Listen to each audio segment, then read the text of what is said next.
빛과 소금되어 가난한 영혼, 지친 영혼을 주님께 인도하고픈데 이런 가사인데 정말 이 가사가 제 삶에 실현되기 원하는 그 간절한 마음으로 기도를 하게 됐어요. 근데 하나님이 주신 마음이 하나님은 단 한 번도 저의 힘이나 저의 능력으로 이런 걸 하라고 요구하신 적이 없다는 말이었어요. 그러면서 제 힘을 이렇게 자랑하려고 하지 말고 하나님의 능력을 믿으라고. 그러면서 오히려 하나님의 능력을 자랑하는 자로 저를 부르셨다는 그런 마음이 들었어요. 그래서 또 스가랴 말씀도 같이 생각이 났는데 만군의 여호와께서 말씀하시되 이는 힘으로 되지 아니하고 능력으로 되지 아니하고 오직 나의 영으로 되느니라.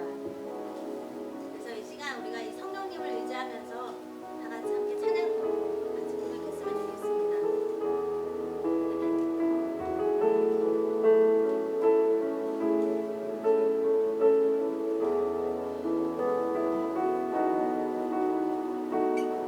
낮의 해처럼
저희 마음 가운데 부흥의 불을 붙여주시길 간절히 기도합니다. 성령님으로 말미암아 저희가 있는 자리마다 하나님 나라가 되게 하시고 저희가 만나는 영혼들마다 생명을 불어넣어주는 통로로 되게 해주세요. 또 성령님의 인재로 인해서 저희 모든 예배가 시간이 지날수록 더 깊은 예배로 나가게 해주시고 사모하고 갈망하는 자들한테 주님의 인재를 부어주실 줄 믿사오니 더 사모하고 더 갈망하는 저희들 되게 해주세요.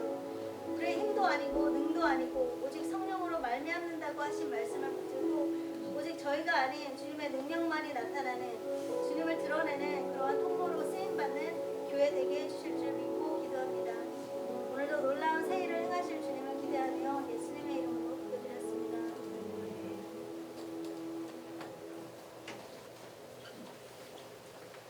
네, 수요기도의 자리에 나오신 모든 성도님들 환영하고 축복합니다. 우리 함께 물된 동산 찬양하며 서로를 축복하며 나아가도록 하겠습니다.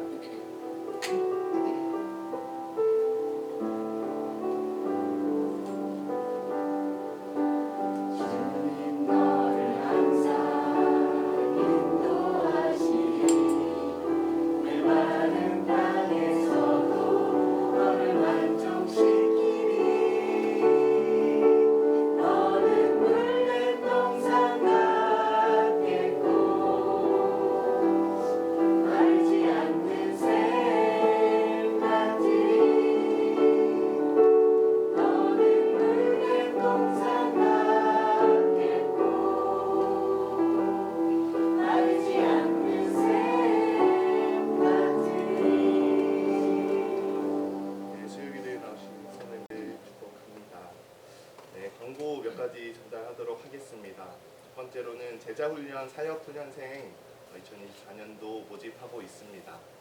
많이 신청해 주시고요. 청년부도 제자훈련을 시작하려고 신청을 받고 있는데요. 신청하지 않았을 때 그 마음이 참 아프더라고요. 여기 있는 청년들이 모두 신청할 것이라 믿고 성도님들도 많이 신청해 주시길 바랍니다. 그리고 주일 예배 대표 기도자 담당자 신청을 받고 있는데요. 이번엔 특별히 3월 첫 주부터는 남녀 성도가 모두 참여할 수 있도록 바뀌었으니까요. 많이 참여해 주셔서 함께 교회를 위해서 기도해 주셨으면 좋겠고요. 그리고 세 번째로 매일 성경 큐티 세미나가 진행됩니다. 2월 18일과 25일 주일 오후 1시 10분에 진행되니까요. 본당에서 진행되고 다임 목사님이 좀 특별히 큐티를 많이 세워갔으면 좋겠다라는 마음으로 열심히 준비하고 계시니까 많이 참석해 주셨으면 좋겠습니다. 그리고 여기 세미나실이 평일에 특별히 기도회 공간으로 지금 세팅해서 운영되고 있거든요. 그래서 이 공간에 오셔서 많이 기도해 주시고 여기 뒤에 칸막이나 이런 것들을 가림막들을 설치해서 운영하고 있으니까 많이 오셔서 이 장소를 기도회 공간으로 세팅해 주셨으면 좋겠습니다. 의아하신 저기 옆에 있는 칸막이 작지만 설치해서 하고 있습니다. 그리고 이번 주부터 설 연휴가 시작되는데 행복한 설 연휴 보내셨으면 좋겠고 설날 가정예배 순서지가 홈페이지에 올라와 있으니까요. 예배를 드리시는 가정에서는 다운받아서 사용해 주시면 될 것 같습니다. 다음 주에 우리가 조금 살이 쪄서 만나도 조금은 양해해 주는 걸로 하면 좋겠습니다.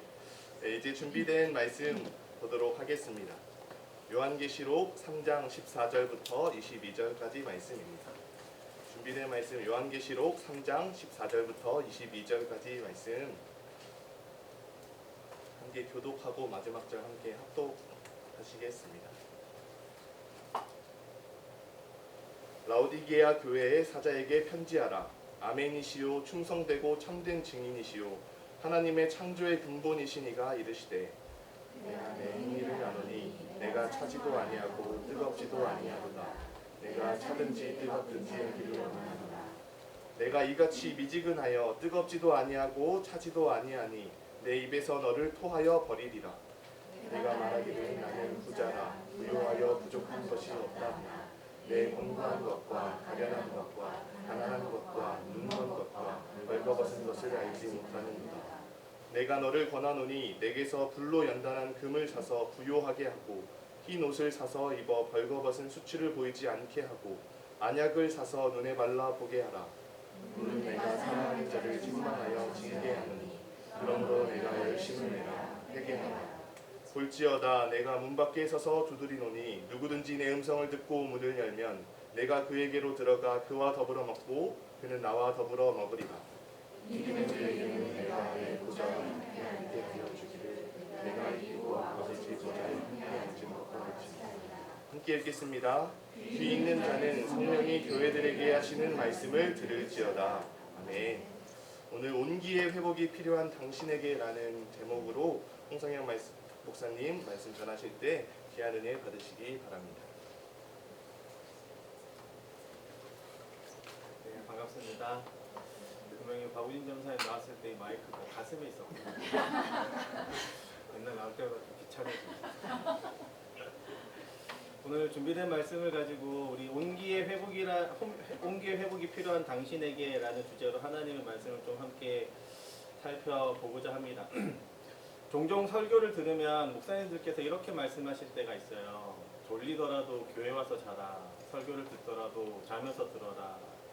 라고 말씀을 하시는데 저는 그렇게 생각하지 않습니다. 저는 그렇게 녹록한 사람이 아니에요. 목사를 잡더라도 깨워서 듣고 싶게 만들고 꼭 말씀에서 좀 깨워서 들어라 라고 이야기하고 싶은데요. 이건 제 말이 아니라 어떤 목사님이 이 말씀을 전하실 때 서두에 이런 이야기를 하시더라고요. 그 이야기를 하신 이유가 그 설교가 길어지니까 좀 집중해서 들어. 오늘 설교 유달리 좀 길다 이런 걸 좀 강조하고 싶었던 것 같아요. 저도 동일한 마음입니다. 사실 말씀이 평소보다 한 2페이지 정도가 좀 많게 작성됐어요. 사실 더 이렇게 준비를 더 제가 깔끔하게 해와야 되는데 민준이가 지금 이제 비형 독감에 어제 저녁에 이제 심하게 이제 나오면서 온도도 지금 높고 마음이 좀 제가 딴 데가 있다고 이렇게 핑계댈 수는 없고요. 어제 1시쯤부터 해서 계속 애기 체크하면서 설교 좀 이렇게 세부하다 보니까 마무리가 좀 덜 될 것 같습니다. 아무튼 오늘 말씀 들으실 때 집중력을 더 가지시고 제가 아닌 역사를 좀 옆에 사람 역사를 좀 들으시면서 같이 들었습니다. 오늘의 본문을 해석함에 있어서 가장 중심이 되는 키는요 바로 15절이라고 할 수 있을 것 같습니다. 우리 15절 눈으로 한번 같이 읽어볼까요? 내가 내 행위를 아노니 내가 차지도 아니하고 뜨겁지도 아니하도다. 내가 차든지 뜨겁든지 하기를 원하노라. 이 구절을 어떻게 해석하냐에 따라 본문 해석의 방향이 산으로 가기도 하고요.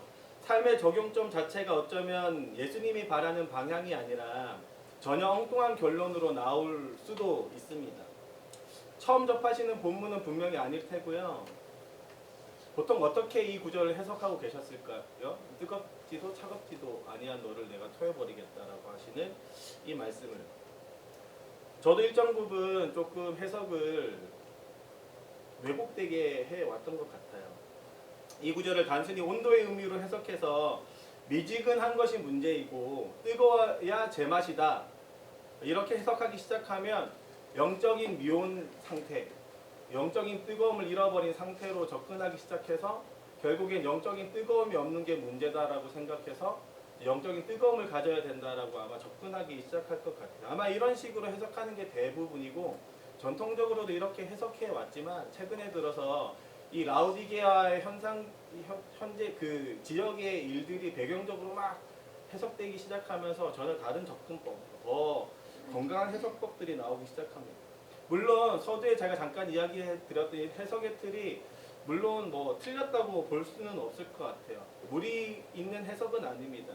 완전히 틀렸다고 볼 수는 없지만 엄밀히 말하면 본문이 지향하고 있는 바의 해석은 아닌 것 같아요. 제가 최근에 이사 문제로 좀 많이 골머리를 쓰고 있습니다. 고민을 깊게 하고 있는데요. 어느 지역으로 이사하냐를 한번 곰곰이 생각해 보면 되게 고민이 많아집니다. 과연 하나님의 뜻이 어디에 있는지, 그곳이 과연 하나님이 원하시는 적합한 땅인지 고민을 많이 하게 되죠.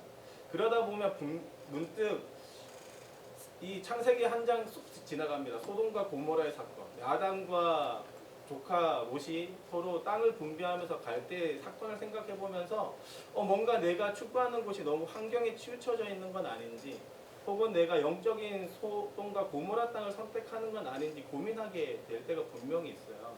저도 동일한 그런 고민을 하고 있는데요. 벌써 이제 도는 사람 농담입니다. 네.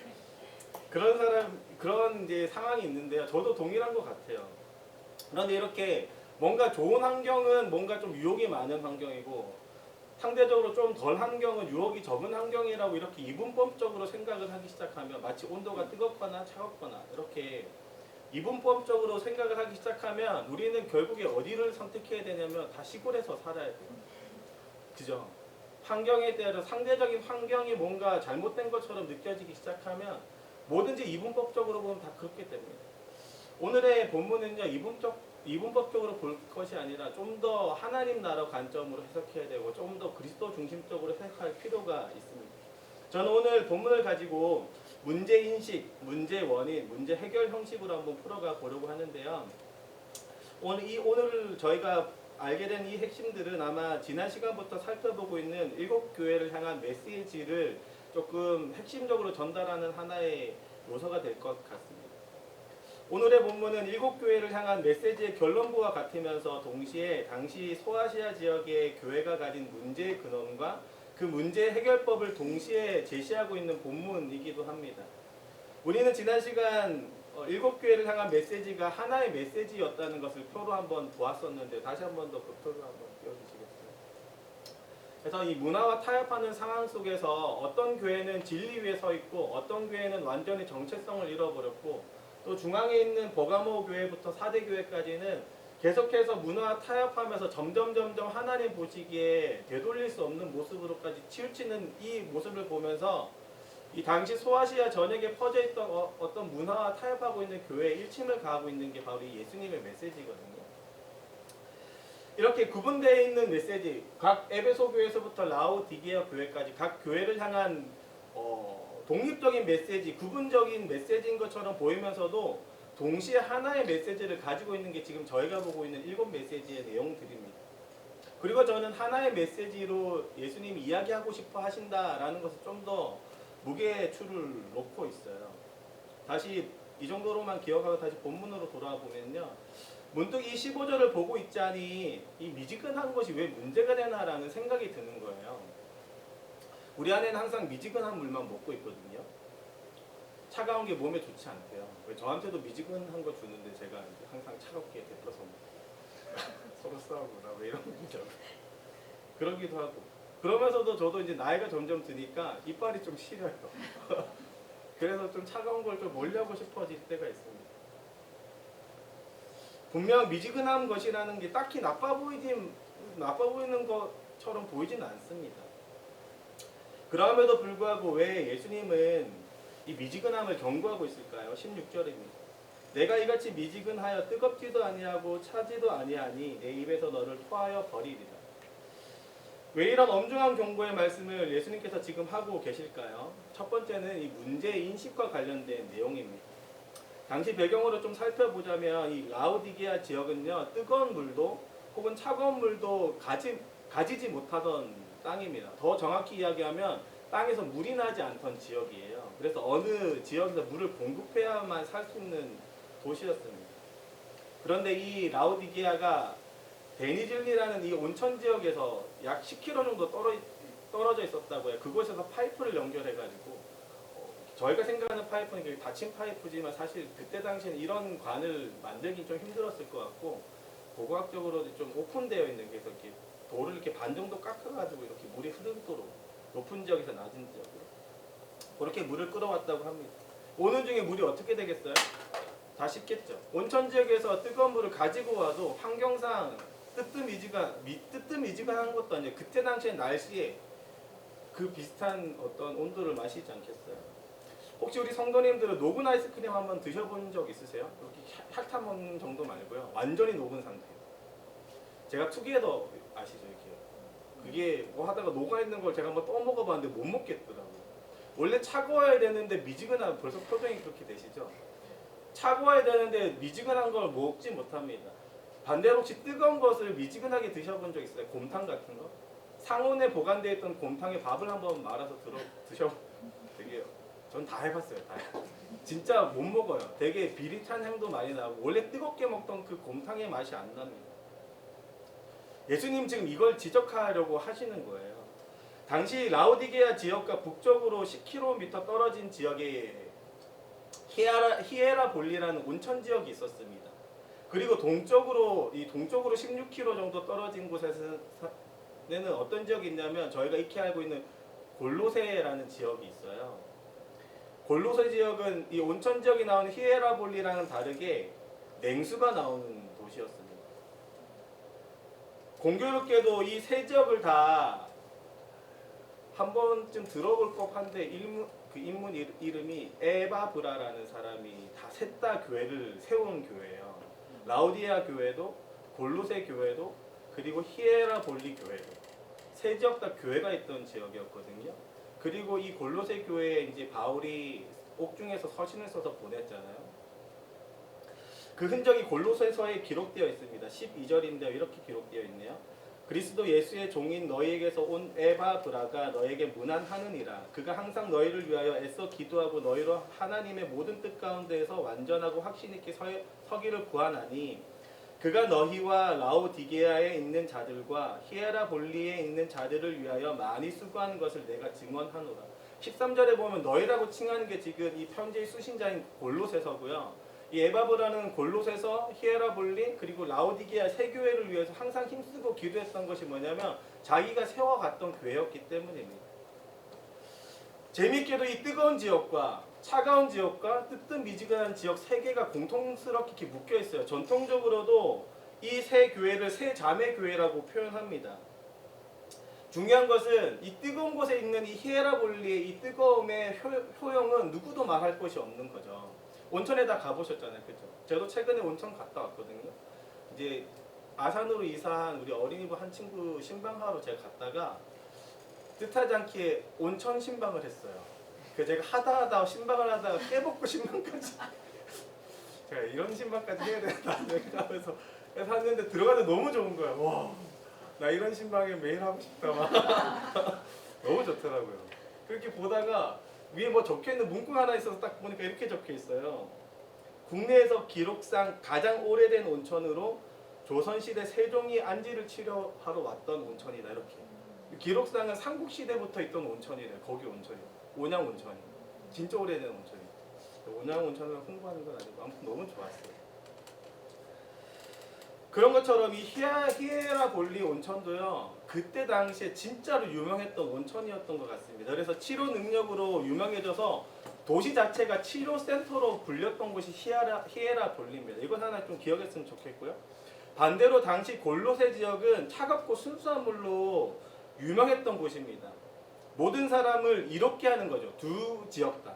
차갑거나 뜨거운 것은 어떤 사람이든 그 기능 그대로 본질 그대로 사람에게 이롭게 하는 특성을 가지고 있는 거예요. 그런데 미지근한 것은 먹다가 토해버릴 만큼 제가 투게더를 먹다가 이건 어떻게 먹자 해서 버렸던 것처럼 똑같이 이 라오디게아에 형성되어 있는 이 지역의 교회는요. 누가 봐도 차갑지도 않고 뜨겁지도 않아서 교회의 본질을 잃어버린 상태를 지금 지적하고 계신 것이죠. 멀리서 물을 끌어오는 도중에 온도가 미지근해졌을 뿐만 아니라 아마 본질도 상했을 것 같아요. 지금같이 뭐 스테인레스 파이프관으로 연결한 게 아니니까 상온에 있는 많은 세균들도 온도들로 인해서 물 상태 자체도 많이 변했을 것 같습니다. 예수님은요 이렇게 미지근해서 토해버릴 만큼 변질된 교회의 모습을 딱 꼬집고 계신 것이죠. 사랑하는 성도 여러분, 사람들에게 유익을 줄 만큼 뜨겁거나 혹은 차가운 상태, 곧 세상을 이롭게 하고 세상을 치유하며 세상을 변화시켜야 하는 교회의 본질적인 모습, 각종 소문으로 무상해서 세상이 교회로 와서 그리스도를 바라보게 만들어야 하는 것이 우리 교회의 모습인데도 불구하고요. 그 생명력을 완전히 잃어버린 모습을 지금 뜨뜻미지근하다라고 표현하고 있는 겁니다. 그리고 그 모습이 딱 라오디게아 모습입니다. 그리고 그 모습과 닮아있는 것이 현대 교회의 모습이고요. 어쩌면 일정 부분 우리의 교회의 모습도 닮아있지 않나 생각해 보게 됩니다. 그런 우리를 향해서 예수님 오늘도 이렇게 이야기하시는 거예요. 내가 이같이 미지근하여 뜨겁지도 아니하고 차지도 아니하니 곧 교회의 본질을 잃어버리고 교회의 생명력을 잃어버리면 내가 내 입에서 토해버리겠다.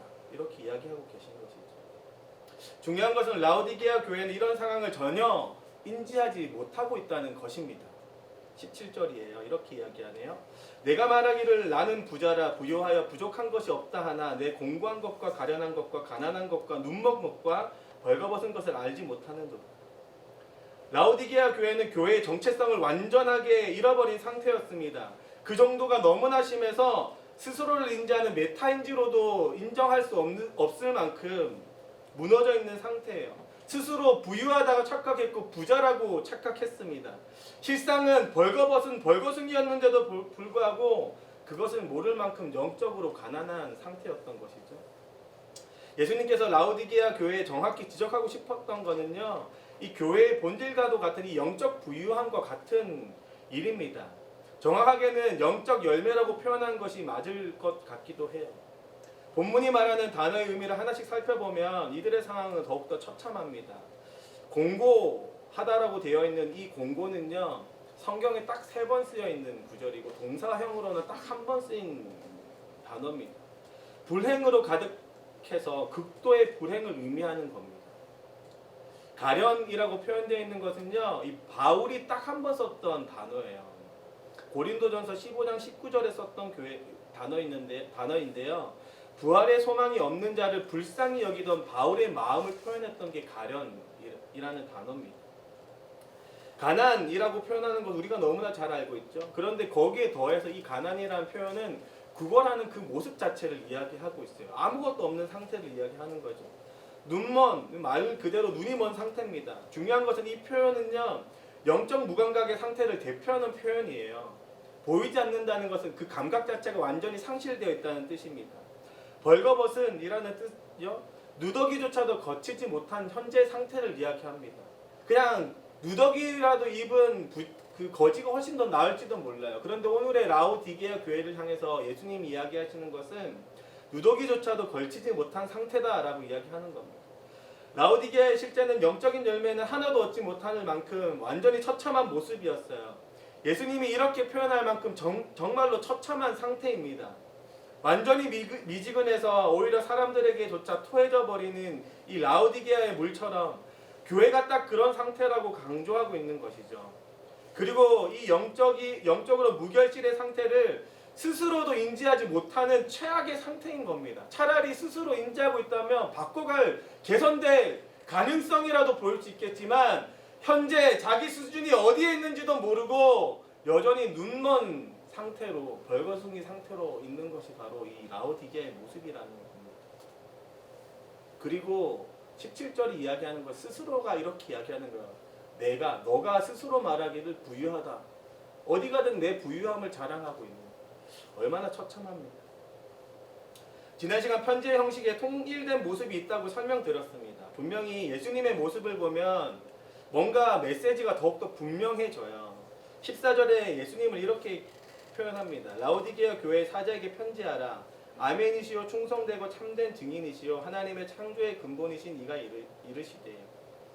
예수님이 아멘이라고 하시는 것을 아마도 이사야 65장 15절을 인용한 것으로 보이는데요. 이 진리의 하나님 곧 히브리어로 아멘 하나님을 인용한 겁니다. 그 아멘 예수님을 표현하는 거예요. 우리가 너무나 잘 아는 것처럼 아멘이라는 표현은 진실로, 확실히, 완전한 동의를 표현하는 단어거든요. 왜 이런 표현을 하고 있을까요? 이 그리스도를 표현하는 14절을 한번 역순으로 쭉 한번 보시겠어요? 예수님은 하나님의 창조의 근본이라고 표현합니다. 이것에 대해서 그 앞에 설명하는 것이 참된 증인이라고 이야기하고 있어요. 여기까지 한번 해석해보면 예수님은 창조의 근본이시자 하나님의 창조 활동을 참되게 증인했던 분이라고 지금 설명하고 있는 거예요. 그리고 나서 제일 앞에 아멘이라고 붙어있는 이것이 지금 참되다라고 지금 표현하고 있는 겁니다. 예수님은 보내신 목적 그대로 그 본질을 잃어버리지 않고 창조주 하나님에 대해서 증명하는 데 온 일을 다 쏟으셨던 분입니다. 그리고 본인에게 주어졌던 생명력 그대로 세상을 살리기 위해서 노력했던 분이고 진짜로 살렸던 분이 바로 예수님이신 거죠. 진리를 위해서 증인된 삶을 사셨고 그리고 이 진리는 진짜였고 예수님조차도 진짜였습니다. 이런 의미를 담고 있는 게 지금 이 표현 어구예요. 즉 예수님은 영적 열매를 계속해서 만들어 가시는 삶을 살았다는 뜻입니다. 교회도 동일하게 예수님과 같이 하나님의 창조를 증거해야 되는 공동체예요. 다르게 표현하면 세상에서 밀려오는 온갖 교훈을 이겨낼 뿐만 아니라 적극적으로 변증해야 되고 하나님의 살아계심을 선포해야 되는 공동체입니다. 이런 일들로 인해서 영적인 아름다운 열매들이 맺혀가야 될 곳이 우리 교회라는 뜻이에요. 그런데 우리도 한번 잘 살펴보세요.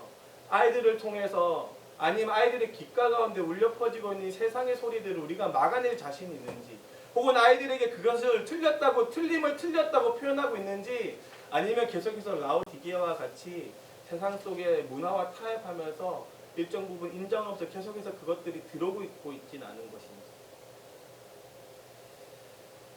사랑하는 성도 여러분, 우리는 우리의 영적인 상태를 체크해야 함은 물론이고요, 우리가 맺고 있는 영적인 열매도 체크해야 합니다.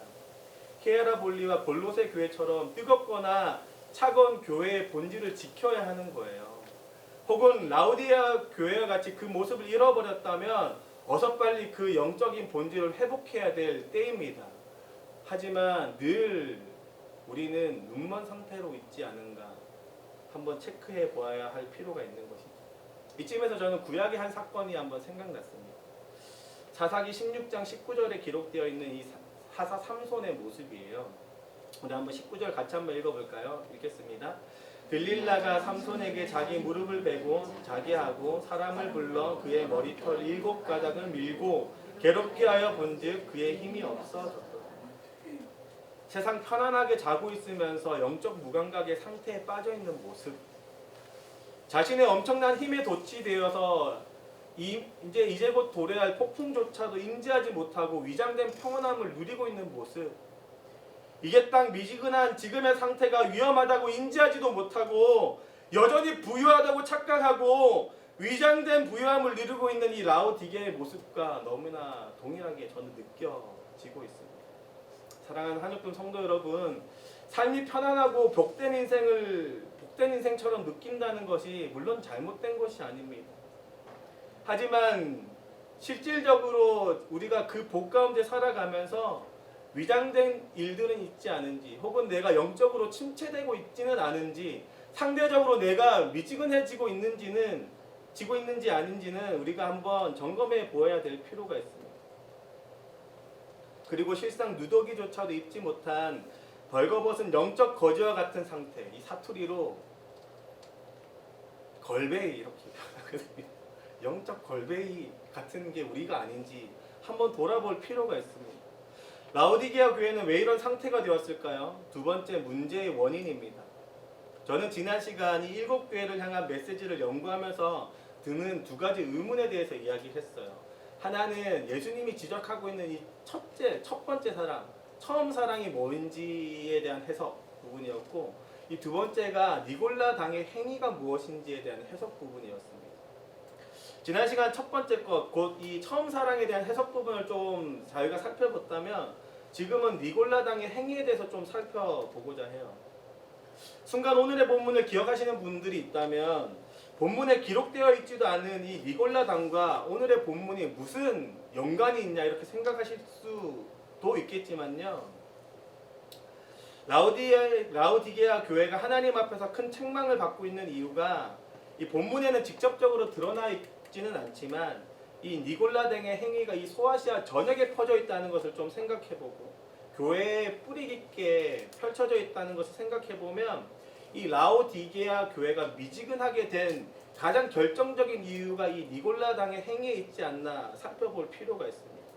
결론을 먼저 이야기하면 이 소아시아 교회는요, 이 문화의 옷을 입은 우상숭배의 행위에 많이 감염되어 있었습니다. 문화의 옷을 입은 우상숭배의 행위에 많이 감염되어 있었어요.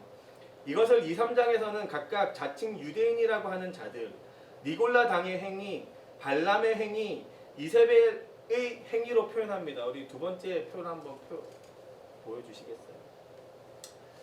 각각 에베소 교회에서부터 라오디게아를 해치고 있는 무리들에 대해서 표현을 이렇게 합니다. 니골라 당의 행위에서부터 해서 쭉쭉쭉 나오는데요. 참 재미있게도 사대 교회는 그 정체에 대해서 드러나지 않고 오히려 가장 책망을 받고 있는 교회인데도 불구하고 그 중에서 옷을 더럽히지 않고 끝까지 거룩하게 살고 있는 사람, 마치 4대 교회 안에서 서머나 교회와 빌라델비아 교회 사람처럼 살고 있는 무리들을 지칭하고 있습니다. 반대로 표현하면 이 6 무리들, 크게 보면 4 무리입니다. 니골라당의 행위, 자칭 유대인이라고 하는 사람, 발람의 교훈을 따르는 사람, 여자 이세벨이라고 표현하는 이 4 무리는요, 각각 본질에 있어서 하나의 본질을 가지고 있어요. 각각 다르게 표현하지만 그 중심의 본질은요, 하나님만을 사랑하고 섬기는 것이 아니라 하나님과 동시에 우상을 섬기게 만든 인물들입니다. 우리가 잘 알고 있는 것처럼 구약의 발람, 오늘 우리 90일 성경 통독하신 분들 알겠지만 민수기서 25장에 나와 있는 그 발람입니다. 정확히 말하면 22장부터 계속해서 나오고 반복되는 그 발람이에요. 여자 이세벨이라고 표현하는 것은 아합 왕의 아내 이세벨을 표현하는 겁니다. 아합 왕의 이세벨은 구약 시대 그 쪼개진 북이스라엘 아합 왕 시대에 이세벨을 통해서 바알과 아세라 신이 쑥 들어온 거예요. 그래서 엄청나게 우상 숭배가 만연해졌던 그 시작점에 있는 여자가 바로 이 이세벨입니다. 아무튼 하나님과 동시에 우상을 섬기게 만드는 무리들이라는 거예요. 그리고 명확하게 이 행위는 2가지 정도로 살펴볼 수 있습니다. 하나는 이스라엘 백성에게 걸림돌을 놓았던 것. 현재의 말로 표현하면 교회가 걸리게 만드는 거예요. 걸려 넘어지게 만드는 것. 곧 진리에서 벗어나게 만드는 무리들이었고, 2번째는 이 우상의 재물을 먹게 하고 행음하게 한 것. 곧 진짜로 우상 숭배를 하게 만든 족속들입니다. 이것은 곧 하나님의 계로부터, 더욱 정확히는 그리스도께로부터 멀어지게 하는 것이고, 정확히는 은혜의 관점에서 멀어지게 하는 겁니다. 이 5 글자를 한번 기억했으면 좋겠어요. 은혜의 관점에서 멀어지게 했다. 은혜의 관점, 이것을 좀 잠깐 기억하면서 넘어갔으면 좋겠는데요. 아무튼 이 4 무리는 성도들을 은혜적 관점에서 벗어나서 다른 관점으로 놓게 만드는 사람들이었어요. 당시 에베소 교회로부터 라오디게아 교회까지 모든 교회가 속해 있는 도시들, 이 7교회의 도시는요, 모두 다 소아시아 지역에서 가장 찬란한 문화를 펼쳐냈던 도시들입니다. 번영의 상징이 됐던 도시들이에요.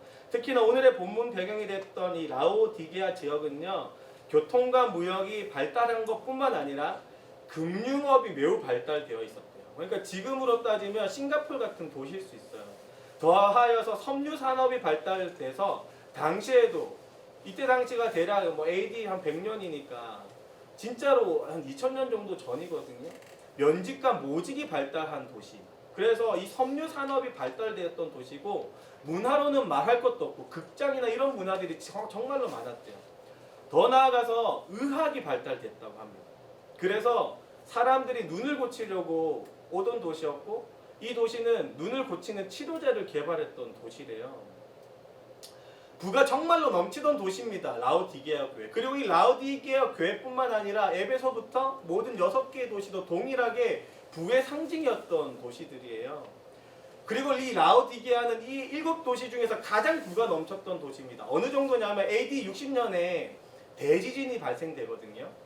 그런데 이 대지진이 발생돼서 복구하는데 모든 도시들이 로마의 황제들에게 구제를 요청을 합니다. 우리 도시를 좀 다시 회복할 수 있게 돈을 좀 달라고. 그런데 유일하게 돈을 요청하지 않았던 도시가 이 라오디게아 도시라고 해요. 그래서 자기들이 가지고 있는 부와 쌓았던 그것들로 인해서 스스로가 복구를 했던 도시, 유일하게 스스로 자생해서 복구했던 도시가 이 라오디게아 교회라고 할 만큼 표면적으로 봐도 정말로 부유했던 도시인 거죠. 다른 6개의 도시들도 모양이 달라도 정말로 경제적으로 발달한 도시입니다. 그리고 이 발달의 중심에는 무조건 2가지가 있었어요. 한 가지는 그때 당시로 표현하면 우상 숭배고, 또 한 가지는 우리 게임을 많이 했던 우리 잘하는지 못하겠지만 게임을 많이 하고 청년들은 더 잘 알겠지만 이 길드 문화가 되게 익히 문화적으로 뿌리 깊게 있던 교회입니다. 있던 지역입니다. 그래서 신전 문화, 황제 숭배 문화 이런 것들이 정말로 많았고, 더 나아가서 길드 문화가 뭐냐면 상업 조합들 같은 거예요. 사람의 무리입니다. 서로가 네트워크를 형성해서 그 네트워크를 통해서 살아가게끔 했던 도시예요. 이 모든 것을 크게 보면 우상 숭배 하나로 볼 수도 있습니다. 왜냐하면 길드 조합에 기대고 있는 것 자체가 하나님이 아닌 우상에게 지금 마음이 뺏겨 있는 것이기 때문입니다. 반대로 표현하면 문화에 뒤집어 써져 있는 거야. 우상 숭배 자체가 그 당시에 누구나 자연스럽게 받아들일 수 있는 문화였기 때문입니다. 아무튼 부와 변형의 중심에 이 우상 숭배와 문화적 요소가 지배하고 있었어요. 그리고 이 모습은 대부분의 선진국에 포함되어 있는 교회들, 당연히 한국 교회도 포함되어 있겠죠. 문화적으로 발달하고 경제적으로 발달한 지역에 있는 교회들은 공통적으로 노출되어 있는 위험이 바로 이 우상 숭배와 문화적 요소입니다. 제가 우상 숭배와 이 문화적 지배와 관련된 거는 아마 6번째 편지쯤에 제가 다루게 될 것 같은데요. 아무튼 이렇게 생각하실 수도 있어요. 지금 표정을 보아하자면 나는 우상 숭배를 한 적도 없고 내가 뭐 문화적으로 교류한 적도 없는데 라고 생각하실 수도 있는데요. 내가 뭐 집에서 뭐 접시물을 떠놓고 내가 하나님께 기도를 하면서 내가 또 다른 신에게 기도하는 사람 아닌데 이런 표정으로 계시지만요. 크게 문화에 흔들리지 않는 사람이라고 우리는 너무나 자부하지만 그게 곧 지금 눈먼 자들의 모습일지도 모릅니다. 문화적 요소와 우상 숭배가 딱 겹쳐져서 하나로 딱 합쳐지면 정말로 교묘해지거든요. 제가 청년 때 한 사건이 이쯤에서 한번 생각이 났어요. 제가 이제 그때 당시 저를 양육해 주시는 청소년부 목사님 방에서 막 이런저런 대화를 나누고 있는데 한 청년 리더가 오는 거예요. 제가 있는데도 고민 상담을 막 하더라고요. 그 청년 리더 그때 당시로 지금 저희가 표현하면 순장 장 정도 되는 친구예요. 그 친구가 저보다 좀 나이가 한 2-3살 어린 남자친구였는데 목사님한테 이런 고민을 받았습니다. 제가 영업직 하고 있는 건 알고 있지 않냐. 대기업 영업직이었습니다. 그러니까는 돈도 많이 벌고 화려하게 살 수 있는 친구였어요. 근데 이 친구가 고민하고 있는 건 뭐냐면 딱 한 지점이었어요. 제가 영업을 하러 가면 바이어들과 식사를 하게 되는데 꼭 술 먹으러 가고 술만 먹고 끝나지 않는다는 거예요. 자연스럽게 영업을 활동을 위해서는 뭔가 넘지 말아야 되는 선을 넘어야 되는 그 자리로 가게 되는데 이게 너무나 불편하다는 거죠. 그런데 그 자리를 가지 않으면 영업은 분명히 안 될 게 확실하대요. 그런데 이 자리를 내가 어떻게 해야 합니까? 라고 지금 물어보는 거예요, 목사님. 제가 그 장면이 지금 딱 생각이 났어요. 이 문화적인 것과 우상 숭배가 딱 겹쳐지면 저희 인지할 수가 없습니다. 너무나 당연스럽게 보이고 그렇게 해야만 우리가 낼 수 있을 것처럼 생각이 드는 거죠. 사랑하는 성도 여러분, 우리는 어느샌가 미지근해져 있는지도 모르겠습니다. 우리가 가져야 할 뜨거움이나 혹은 차가움, 세상으로부터 밀려오는 온갖 문화로부터 어떠한 상태를 잃어버린 상태라고 요한계시록이 우리에게 지적하는 것처럼 우리가 정말로 미지근한 상태인지도 몰라요. 우리는 어떠한 문화로부터 걸려 넘어졌을 뿐만 아니라 완전하게 우상 숭배의 길에 빠져 있을지도 모릅니다. 은혜적 관점을 지금 놓치고 있는 거예요. 이게 무슨 말이냐면요. 바알보를 섬기게 했던 이 발람의 유혹이 뭔지 압니까? 음행을 하는 행동이에요. 그것을 통해서 살아갈 수 있게 한다는 거예요. 그때 당시 바알보는 그 모압 지역을 다스리던 신이라고 표현합니다. 그래서 이 바알보를 통해서 삶이 윤택해질 수 있다고 표현하는 거죠. 모압 동쪽에서 요단강을 지나 서쪽으로 가나안 땅을 가기 전에 이들에게 가장 큰 확신이 필요했거든요. 나의 삶을 지배하고 있는 하나님에게만 마음이 뺏긴 게 아니라 또 다른 존재에게 빼앗긴 것이 그때 당시에 문화에 싹 들어와서 우상 숭배의 길로 접어든 거예요. 그리고 지난주에 우리 박 전사님이 말씀 선포하다가 이야기했던 그 빈하스 사건이 여기 사건에서 딱 벌어집니다. 그리고 아방 이세벨이 가져온 이 바알과 아세라 신은요, 풍요를 상징했던 신이고 농업을 다스렸던 신이고 비를 주관했던 신입니다. 당시 농업국가였던 대부분의 나라를 생각해보면 비가 없이는 살아갈 수 없잖아요. 그리고 그 비를 내리게 하는 문화에 바알 신이 딱 접목되어 있으니까 바알 신에게 가서 나도 같이 절을 하지 않으면 비를 나는 못 얻고 내 농업은 망한다거나 자연스럽게 생각하게 되는 거죠. 근데 이 모든 것을 자세히 살펴보면 모든 것이 다 행위적 관점에 놓여 있습니다. 내가 어떻게 행동하냐, 내가 신을 위해서 어떻게 행동하냐에 따라 내 삶이 변화된다는 이야기예요. 내 노력의 여하에 따라서 하나님도 바꿀 수 있다고 착각하게 되는 것은 어쩌면 이 세상의 교묘에 들어와서 우리의 마음을 복음적 관점, 은혜적 관점에서 멀리하게 해서 행위적 관점으로 나아가게 한 줄도 모릅니다. 한 번 더 생각해 보세요. 이 바알과 아세라 신과 싸웠던 이 이 엘리야 선지자를 한번 생각해 보세요. 엘리야 선지자는 다른 거 한 거 없습니다. 하나님의 은혜를 간구했어요. 그리고 하늘로부터 그 은혜로 불이 떨어졌잖아요. 근데 그 사전에 앞서 하루 종일 바알과 아세라 신을 섬겼던 선지자들은 하루 종일 빌고 자기 행위로 무언가 얻어내려고 노력을 하잖아요. 어쩌면 우리가 하나님 앞에 모여서 기도하는 것도 이런 행위에 하나도 속해 있는지도 모릅니다. 저는 기도가 잘못됐다고 이야기하는 것도 아니고 기도의 양이 많이 있는 것도 잘못됐다고 이야기하는 것이 아닙니다. 오히려 누군가 이야기하는 것처럼 1000번의 번제를 드릴 때 하나님께서 무언가 줄 것처럼 이야기하고 내가 매일같이 새벽단을 쌓아야 내가 이루고 싶은 게 이루어진다라고 착각하는 것은 오히려 은혜적 관점에서 멀어서 행위적 관점에 우리가 놓여있지 않나 생각해 볼 필요가 있다는 것이죠. 바알과 아세라 신을 섬겼던 것처럼 당시의 모든 문화가 행위적 관점에 놓여있던 것처럼 사람의 노력으로 인생이 변화될 것처럼 우상 숭배자들은 그렇게 우리를 종용하고 있는 것이죠. 지금의 문화도 한번 잘 살펴보세요. 이 은혜적 관점이 다 사라져 있습니다. 행위적 관점으로 모든 것을 보게 만들어요. 대학 입시를 위해서 미리부터 가방 무게를 더하시는 우리 크리스찬 부모님들의 마음에 아이의 인생을 은혜적 관점으로 바라보는 비중은 얼마나 되는지 한번 점검해 보았으면 좋겠습니다. 우리 아이들을 키워가는 그 모든 과정 가운데에 정말로 하나님의 은혜를 얼마나 기대하면서 학원을 지금 보내고 있냐는 뜻입니다. 조금 부족할지라도 그것을 넘치게 하신 하나님의 은혜를 지금 바라보고 있냐는 뜻이에요. 취업과 관련해서 애쓰는 우리 자녀들과 우리 청년들 그 길에서 진짜 은혜적 관점을 놓치지 않고 있는지는 점검해 볼 필요가 있습니다. 취업의 모든 전선 가운데에서 그 고난이도의 스펙을 쌓아야만 취업이 될 수 있다는 이 행위적 관점으로 보는 건 아닌지, 아니면 나는 부족할지라도 면접자의 마음을 바꾸고 면접관의 마음을 바꾸고 세상을 운행하시는 하나님의 손길을 지금 바라보고 있지는 않은지, 내가 은혜적 관점에 놓여 있는지 아니면 행위적 관점에 놓여 있는지 살펴볼 필요가 있다는 것입니다. 그리고 이 모든 행위적 관점은 철저하게 부유함으로 귀결되어요. 부유함은 세상의 모든 문을 열 수 있는 만능 키가 됩니다. 그리고 지금 어린아이들, 초등학생들부터 아니 유치원생들로부터 이 돈이 만능 키라고 생각하고 있어요. 이 문화가 여전히 우리 가운데 팽배해 있는 것이죠. 성경은 분명히 경고합니다. 부자는 그리스도의 필요성을 느끼지 못하게 하나님 나라를 절대 찾을 수 없음을 이야기합니다. 그만큼 부는 곧 우상 숭배고 우상 숭배함으로 하나님의 필요성을 점점 멀리하게 하는 거죠. 그렇다고 제가 이 부자됨에 대해서 잘못되었다고 이야기하는 것이 아닙니다.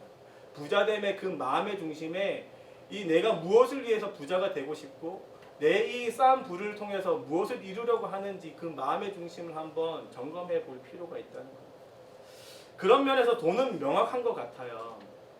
뭐가 명확하냐면 세상이 말하는 대로 인풋과 아웃풋이 명확합니다.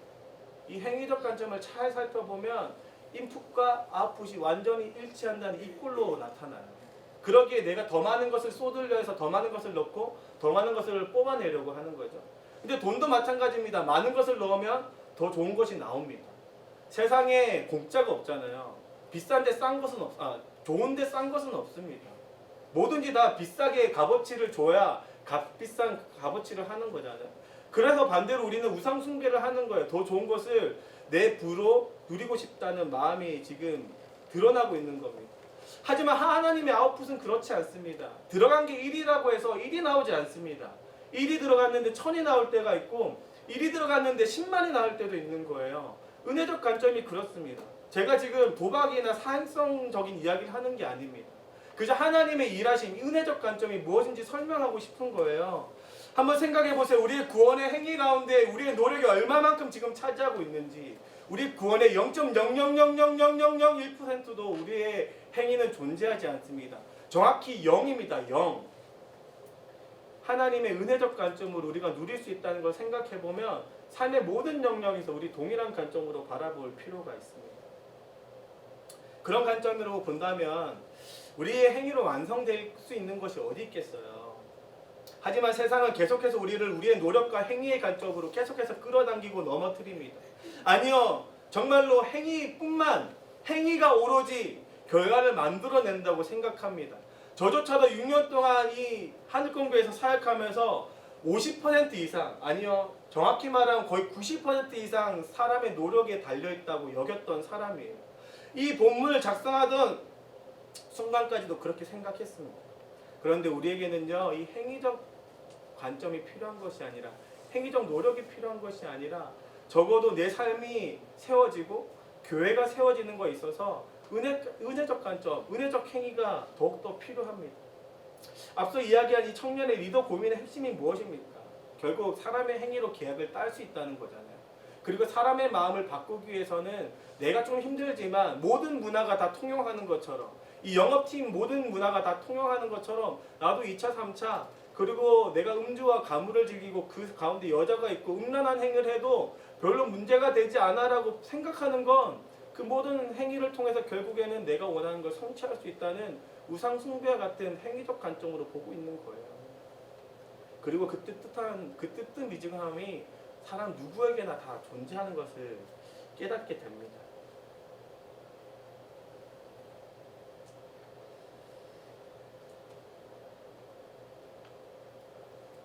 호숫가에 오리배가 떠 있잖아요. 제가 또 이런 이야기하면 또 아내가 또 어떤 여자랑 타고 갔냐고 남자랑 타고 갔어요. 정확히 남자 넷이서 비참한 애들 이야기하니까 오리배가 뭔가 목표를 향해서 가려면 한번 타보신 분 다 아실 거예요. 진짜로 열심히 저어야 조금 갑니다. 조금 무지하게 진짜 땀이 비 오듯이 해야 남자 4명이 그렇게 밟아도 가고 싶은 데는 못 가지더라고요. 그런데 그 세상의 찬 물 가운데 놓였던 노아의 방주는 어떻습니까? 무동력입니다. 동력이 없어요. 사람에서 오는 동력을 의지했던 곳이 노아의 방주가 아니라 하나님께로부터 오는 무동력, 곧 은혜를 의지했던 게 바로 방주였던 것을 기억한다면 우리는 우리의 삶의 자세도 정말로 변해야 될 줄로 믿습니다. 노력의 결실, 부유함으로 내 평안함이 누려지는 것이 아니라 하나님의 은혜의 결실로 평안함이 누려진다는 것을 깨닫고 끝까지 하나님께로 집중할 줄 아는 저와 여러분 되길 주님의 이름으로 축복합니다. 혹시 우리 교회의 성장을 꿈꾸고 계십니까? 목사님께서 그렇게 역동적이고 공세적인 교회를 꿈꾸신다고 했는데 그 생각을 할 때마다 내가 더 봉사해야 되고 내가 헌신해야 된다고 생각하십니까? 우리 성도님들 어떤 마음의 자세로 지금 2024년을 준비하고 계신가요? 우리는요, 과감하게 세상의 방법을 내려놓아야 할 때입니다. 하나님 앞에 누구보다도 먼저 엎드려야 할 때임을 고백하게 됩니다. 이것은요, 제 고백이에요. 제 고백. 제가 여러분들을 가르칠 수 있는 입장이 아니잖아요. 그러니까 제 고백입니다. 내가 어느 때보다 하나님 앞에 엎드려야 되겠구나. 우리 어린이부의 성장을 위해서, 우리 하늘꿈교회의 성장을 위해서, 나의 영적 성장을 위해서, 우리 가정을 위해서 모든 면에 있어서 내가 하나님 앞에 엎드려야 되겠다. 이 마음은요, 내가 지금 엎드림의 양이 부족하다는 인식이 아닙니다. 내가 마음의 중심을 보고 봐도 그 누구보다 하나님의 일하심을 의지하는 것이 아니라 계속해서 내 노력을 의지하고 있는 저를 발견하고 있기 때문입니다. 사랑하는 성도 여러분, 저는 새벽에 펑펑 울었어요. 민준이가 40도가 넘는 고열이 있고 30분 단위로 가서 온도를 체크하면서도 펑펑 울었어요. 왜 울었겠습니까? 제 안에 뜨뜻미지근함이 너무나 남아있는 겁니다. 2주 전에 분명히 하나님 앞에 회개하겠다 하고 그 마음의 자세로 변화됐다고 생각하고 걸어봐도 여전히 제 모든 마음이 100% 하나님께로 돌아가지 않은 제 모습을 발견하게 된 겁니다. 그리고 그 마음의 중심에는 아까 광고 시간에 우리 박전사님 이야기했던 것처럼 이 공간을 기도실로 바꾸자고 했던 목사님의 말씀을 들었던 제 마음이 생각난 거예요. 1시간씩 기도하자고? 일하기 바쁜 중에 기도할 시간이 어디 있어? 딱 제가 신학교 때 느꼈고 경험했고 깨달았던 그 마음인데도 불구하고 동일한 마음이 또 생겼어요. 저에게 왜 이런 마음이 생겼겠습니까? 결국에 또 제가 뜨뜻미지근한 상태가 된 겁니다. 오늘의 말씀은 우리에게 이렇게 이야기합니다. 19절입니다. 물은 내가 사랑하는 자를 책망하여 징계하노니 그러므로 내가 열심을 내라 회개하라. 이 19절을 보면서 회개하라는 단어가 눈에 먼저 들어오시는 분들도 계시겠지만요, 저는 징계라는 단어가 눈에 들어옵니다. 그런데 이 징계는 우리가 익히 알고 있는 그 징계가 아니에요. 이 단어의 원래 의미는요, 아이를 훈련시키다라는 의미입니다. 가르침을 받은 아이가 잘 양육되는 가정을 표현하는 단어예요. 사랑하는 성도 여러분, 현재 우리 답답한 현재의 모습이 있다면, 혹은 미지근하여서 그 온기와 차가움을, 그 효용을 잃은 모습들이 있다면, 만약 그 모습이 있다고 해도 이것은 하나님이 우리를 아름답게 세워가시는 한 과정입니다. 그리고 그렇게 여기시길 주님의 이름으로 축복합니다. 예수님은요, 우리가 어떤 모습이든 끝까지 사랑의 모습으로 우리를 세워가신다 약속하시는 구절이 지금 19절의 의미입니다. 이 그리스도의 사랑이 저를 2번 울게 하는 거예요. 여전히 내가 뜨뜻미지근하고 하나님께 온전히 의지하지 못한데도 불구하고 하나님은 나를 다시금 세워가시겠다 약속하시고 나의 마음을 돌이키시고 더 건강한 상태로 돌이키시겠다는 그 하나님의 마음이 느껴지신 것이죠. 이 양육의 과정에서 우리에게 필요한 것은요, 문제인식이고 문제의 원인을 찾는 것이고 결국에는 다시 우리의 마음을 돌이키는 겁니다. 그러므로 내가 열심을 내라, 회개하라. 하나님의 사랑을 경험하고 그 사랑에 반응하는 회개가 우리에게 일어나야 될 줄로 믿습니다. 사랑하는 성도 여러분, 예수님만을 의지하지 못하는 우리의 모습을요, 예수님은 책망하시지는 않습니다. 그 모습 가운데서 징계하신, 곧 양육하시려는 마음이 계세요. 그리고 우리의 현재 이 모습, 예수님만을 의지하지 못하고 세상 문화에 타협되어 있는 모습을 예수님께서는 최종의 모습이라고 여기지 않습니다. 세워가실 예수님을 바라볼 줄 아는 저와 여러분 되길 소망합니다. 끝으로 제가 또 3번째로 한번 보여드릴게요. 7개의 교회를 제가 해석을 하면서 또 많은 주석들을 참고하면서 제가 공통적으로 발견한 것은 예수님은요, 끝에 항상 축복의 말씀을 선포한다는 겁니다. 오늘의 본문에도 이기는 자는 하면서 뒤에 메시지들이 있어요. 모든 메시지들이 다 앞에 이기는 자는 뭐라고 되어 있어요. 우리가 이것을 볼 때 행위적 관점으로 보면 안 됩니다. 우리가 그래서 이기기 위해서 아둥바둥하면 이런 축복이 일어날 거야 하면 이미 그 문화에 감염되어 있는 거예요. 반대로 예수님께서 우리를 이기게 하실 거야, 은혜적 관점으로 보시고 뒤에 메시지를 보시면 부족한 내 모습인데도 불구하고 세워가시려고 한 하나님의 사랑이 경험되실 겁니다. 오늘의 본문도 그렇게 이야기합니다. 내가 내 보좌와 함께 앉게 해주겠다라고 약속하고 계신 것이죠. 사랑하는 성도 여러분, 결국 예수님은 어떤 모습이든 어떤 부족한 모습이든 어떻게 물이 타져 있고 타협한 모습이든 결국에는 예수님이 꿈꾸시는 대로 세워가실 줄로 믿습니다. 우리의 노력의 결과 그것을 넘어서 결국에는 아름다운 모습으로 세워가실 예수님을 은혜적 관점으로 바라볼 줄 아는 저와 여러분 되길 주님의 이름으로 축복합니다. 그렇다면 문제 해결을 위해서 우리는 정말 어디서부터 시작해야 될까요? 3번째, 문제 해결 다음 시간에 시작하도록 하겠습니다. 다음 주에 이 방법적인 이야기를 좀 나누면서 함께 그렇다면 은혜적 관점 우리가 어떻게 살려갈 수 있을지, 또 하나님이 꿈꾸시는 교회의 모습을 최종적으로 어떻게 완성될 것인지 남은 3편의 편지들을 통해서 함께 살펴보도록 하겠습니다. 말씀을 정리하겠습니다. 좀 길어졌는데요. 우리는 우리가 인지하고 있는 것 이상으로 생각보다 미지근한 상태입니다. 교회의 생명력을 잃어버렸을지도 모르고 이미 교회의 생명력이 사라졌는데도 인지하지 못하고 있을지도 몰라요. 하지만 우리는 오늘의 말씀을 통해서 점검하길 소망합니다. 각 개인을 돌아보시고 자녀들을 돌아보시고 가정 넘어서 교회를 돌아보시고 우리가 맡고 있는 공동체 하나하나를 생각해 보시면서 문제를 일으키고 있는 문제를 인식하고 그 문제를 일으키고 있는 행위적 관점을 좀 벗어버리고 은혜적 관점을 회복할 줄 아는 저와 여러분 되길 주님의 이름으로 축복합니다. 우리 함께 찬양하며 나아가죠.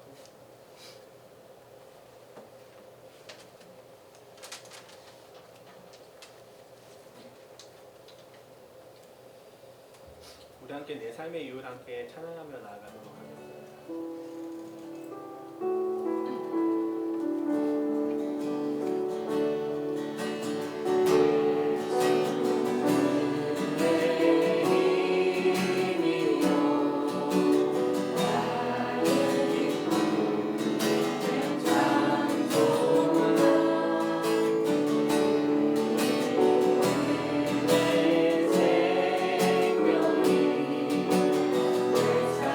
내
자신을 놓고 기도하면서 또 우리 가정과 아이들을 생각하며 더 나아가 우리 옆에 있는 지체들을 생각하면서 우리 함께 기도했으면 좋겠습니다. 저는요, 이 은혜적 관점을 가지자는 말이 노력을 버리라는 의미가 아닙니다. 오해하지 않길 소망합니다. 모든 노력 위에 일하시는 분이 누군지 이것을 점검하자는 의미예요. 사랑하는 우리 하늘꿈 성도 여러분, 이 함께 기도하실 때 하나님 정말로 나의 노력을 바라보는 자가 아니요 하나님의 일하심을 꿈꿀 뿐만 아니라 이제는 정말로 하나님의 은혜가 무엇인지 알 수 있는 우리가 되게 하여 주시옵소서. 주님, 영원 생각하며 기도할 때마다 그 은혜적 결실을 맺어가고 그 생명력을 누릴 줄 아는 우리 하늘꿈 교회 될 수 있도록, 더 나아가 우리 가정과 더 나아가 우리 동천동 지역이 되어갈 수 있도록 주님 일하여 주시옵소서. 우리 한 분 한 분 생각하며 우리 이 시간 기도하며 나아가도록 하겠습니다. 기도하겠습니다.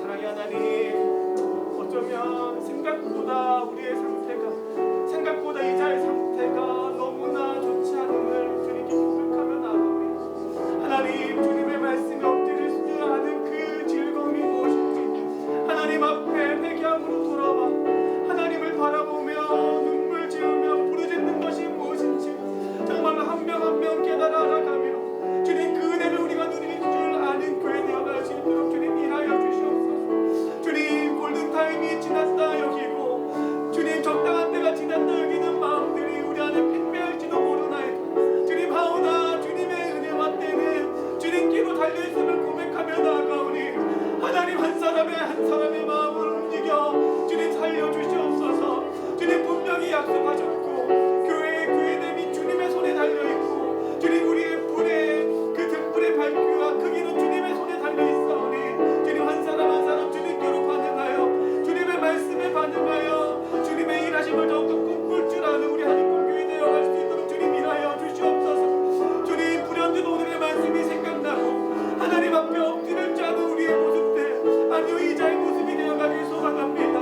하나님, 날마다 이 미지근한 상태 하나님의 은혜를 바라보지 않고 여전히 사람의 행위에 빼앗겨 있는 이 모든 마음들을 주님 불쌍히 여겨주시옵고 한 사람 한 사람의 마음을 변화시킬 그 하나님을 기대하며 이제의 마음도 변화시킬 그 하나님을 바라보며 오늘 하루도 주님 앞에 엎드릴 수 있도록 주님 도와주시옵소서. 주님, 기도의 자리마다 그 마음들이 모여가길 소망합니다. 하나님의 손이 무엇인지 하나님의 은혜가 무엇인지 정말로 뼛속 깊이 경험하고 주님 앞에 나와 엎드림의 회개의 눈물이 우리 안에 정말로 넘쳐나길 소망합니다. 주님, 어찌하여 우리의 교회가 주님 안에서 어찌하여 성장할 수 없겠나이까. 주님, 주님의 손에 달려있음을 고백하며 나아가오니 주님, 한 사람 한 사람의 영적 상태를 점검케 하여 주시옵고 주님, 한 사람 말씀으로 일어날 수 있도록 주님, 그 온기를 회복할 수 있도록 주님 도와주시옵소서. 주님, 감사함으로 정말로 주님 앞에 지난 시간을 통회하고 참여할 뿐만 아니라 주님 앞에 더 나음을 꿈꾸고 주님이 열매 맺게 하신 그 영적 열매의 정말로 풍성함이 무엇인지를 우리가 바라보고 고대하며 실제적으로 우리가 목도하는 그 은혜들을 주님 허락하여 주시옵소서. 주님, 6년 동안 안 된다 핑계댔던 이자의 마음을 주님 누구보다도 잘 계시오니 주님, 이 마음을 불쌍히 여겨주시옵소서. 이제는 하나님의 일하심이 정말로 무엇인지 우리의 다음 세대뿐만 아니라 우리 하늘꿈 교회 위에 이 동정동 지역 위에 주님 함께하여 주셔서 아니 더 나아가 우리 하늘꿈 교회를 넘어 우리 한국 교회 위에 우리 조국 교회 위에 주님 일하시는 그 하나님의 은혜가 무엇인지 알게 하여 주셔서 다음 세대를 살리고 우리의 생명력을 살리시는 하나님의 그 손길을 경험할 수 있도록 주님 일하여 주시옵소서. 주님, 간절히 소망하며 나아가나이다. 주님, 눈먼 자가 여기 있나이다. 주님, 여전히 부유하던 착각한 자가 여기 있나이다. 주님, 헐거벗은 이 상태를 주님 불쌍히 여겨주시옵고 주님 앞에 엎드릴 때마다 모든 것들이 더욱더 회복되어지고 주님 안에서 경건의 촉구가 더욱더 세워지며 주님의 은혜를 더욱더 맛볼 줄 아는 우리의 모습들 되어갈 수 있도록 주님 도와주시옵소서. 주님, 간절히 소망하며 나아가나이다. 주님, 일하여 주시고 일하여 주시옵소서. 주님, 도와주시고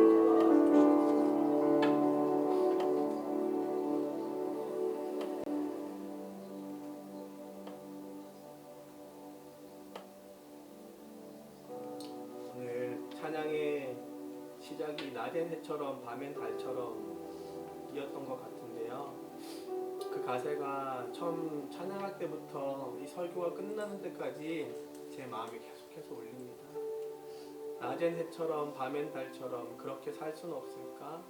욕심도 없이 얻은 세상 비추어 온전히 남을 위해 살듯이 나의 일생에 꿈이 있다면 이 땅에 빛과 소금 되어 가난한 영혼, 지친 영혼을 주님께 인도하고픈데 이게 아마 교회의 본질이자 우리가 회복해야 될 본질일 줄 믿습니다. 하나님 이미 우리에게 알려주셨고 이미 아는 내용들이고 또 알던 내용이고 또 듣던 내용이지만 하나님 다시 한번 하나님 앞에서 되새겨 봅니다. 하나님 정말 우리의 마음 가운데 교회의 본질됨이 무엇인지 그 생명력이 어디로부터 나고 그 생명력의 열매가 무엇인지를 우리가 정말로 깨닫는 한 해 되게 하여 주시옵소서. 주님 특별히 우리 다음 세대가 이 생명력을 누리길 소망합니다. 주님 유아 유치부로부터 어린이부, 청소년부, 청년부까지 주님 우리의 눈엔 여전히 어설프고 여전히 부족해 보일지라도 그 모든 것에 더하여 완성시키시는 하나님의 열매가 무엇인지 그리스도의 은혜가 무엇인지를 정말로 뼛속 깊숙하게 인정되어지는 2024년 되어갈 수 있도록 주님 일하여 주시옵소서. 주님 더 나아가 우리가 세워가고 있는 각 팀과 각 순 모든 다락방 더하여 우리 하늘공교의 모든 일들 위해 하나님의 일하심의 열매가 무엇인지를 알게 하여 주셔서 이제는 사람의 행위를 바라보는 그 관점에서 벗어나 하나님이 꿈꾸시는 은혜의 관점 그 시선으로 우리의 마음이 고정되어 갈 수 있도록 주님 도와주시고 주님 2024년을 마무리할 때 오늘의 말씀의 그 열매가 무엇인지 또 하나님의 꿈꾸시는 그 모습이 무엇인지 우리가 정말로 나눌 줄 아는 기쁨을 허락하여 주시옵소서. 주님 함께 하실 줄 믿습니다. 이 모든 말씀 우리 주 예수 그리스도의 이름으로 기도합니다. 아멘. 우리 함께 박수로 마치도록 하겠습니다.